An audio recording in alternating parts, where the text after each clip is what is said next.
Hello বন্ধুরা, আমি অনুষা অধিকারী। আমি একজন হার্ট ট্রান্সপ্ল্যান্ট সার্ভাইভার। নিত্যদিনের পুজো সেরে আমি আবার রান্নায় চলে এলাম।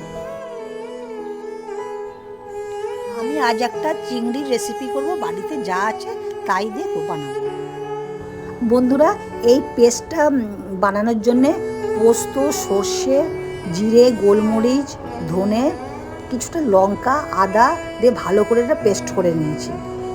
তারপরে কড়াইতে ওই পেস্টটা দিয়ে তারপর কাঁচা চিংড়ি, কিছুটা টমেটো কেটে নিয়েছি, কাঁচা লঙ্কা দিয়ে কাঁচা সর্ষের তেল দিয়ে ভালো করে ওটাকে মিশিয়ে কিছুক্ষণের জন্য আমি ওটা বসিয়ে রাখলাম, ঢাকা দিয়ে বসিয়ে রাখলাম।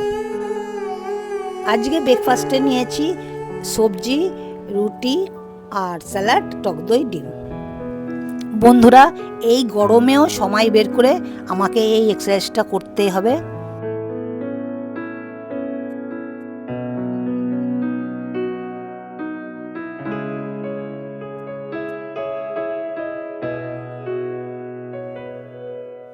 এতক্ষণে নিশ্চয়ই বুঝতে পেরেছো আমি এবার ওষুধ খাবো।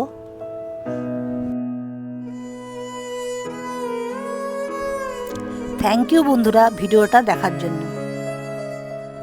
আবার আসবো পরের ভিডিওয়। Till then, tata.